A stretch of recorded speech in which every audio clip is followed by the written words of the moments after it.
Welcome friends. আজকে সমস্ত জল্পনার অবসান ঘটবে। রাজনৈতিক মহলের যে দীর্ঘ প্রতীক্ষা তার অবসান হবে আজকে। আসলে আজকেই বিধানসভা নির্বাচনের চূড়ান্ত দিনক্ষণ ঘোষণা করবে নির্বাচন কমিশন। কারণ এখন সমস্ত রাজনৈতিক দলগুলোর নজর দিল্লির দিকে। খুব শীঘ্রই ভারতীয় নির্বাচন কমিশন রাজ্যের ভোট সংক্রান্ত যাবতীয় জল্পনার অবসান ঘটাবে।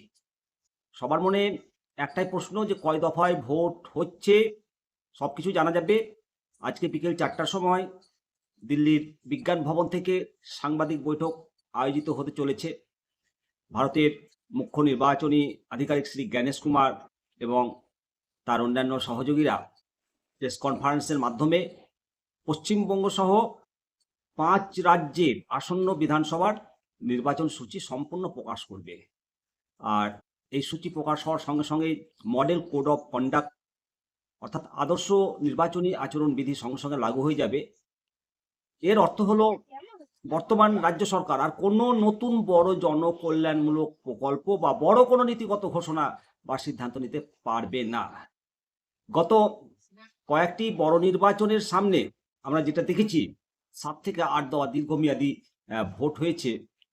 তবে এবার সেই নিয়মে বড়সড় পরিবর্তন আসছে। প্রশাসনিক এবং রাজনৈতিক মহলে একটা বড় ইঙ্গিত মিলেছে। ভোটকর্মীদের সার্বিক সুবিধার কথা মাথায় রেখে মাত্র 1, 2, সর্বাধিক 3 দফায় নির্বাচন হতে চলেছে মনে হচ্ছে। আগামী 15 এপ্রিলের পর প্রথম দফার ভোট গ্রহণ শুরু হতে পারে।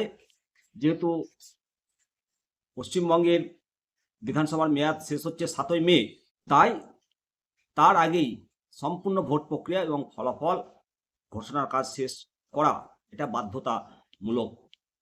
নির্বাচন দিনক্ষণ ঘোষণার সঙ্গে সঙ্গেই ভোট পরিচালনার জন্য নিযুক্ত সরকারি কর্মীদেরও দায়িত্ব বহুগুণ বেড়ে গেল। শীঘ্রই ট্রেনিং এবং অন্যান্য আনুষঙ্গিক কাজকর্ম শুরু হতে চলেছে। নির্বাচন কমিশন নিয়মিতভাবে এই সংক্রান্ত কর্মীদের আপডেট সমস্ত কিছু পৌঁছে দেবে, আমরাও পৌঁছে দেব। পাশাপাশি রাজ্যে নতুন বেতন কমিশন নিয়ে একটি কমিটি গঠন হওয়ার একটা ইতিবাচক প্রত্যাশা তৈরি হয়েছে।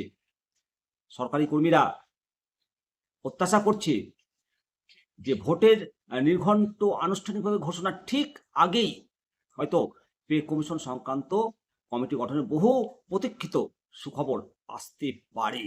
হ্যাঁ, অবশ্যই আমরা সেদিকে নজর রাখবো। পরবর্তী আপডেট অবশ্যই পাওয়ার জন্য চ্যানেলটিকে সাবস্ক্রাইব করে রাখবেন। জয় হিন্দ, জয় ভারত, বন্দে মাতরম, ভারত মাতা কি জয়।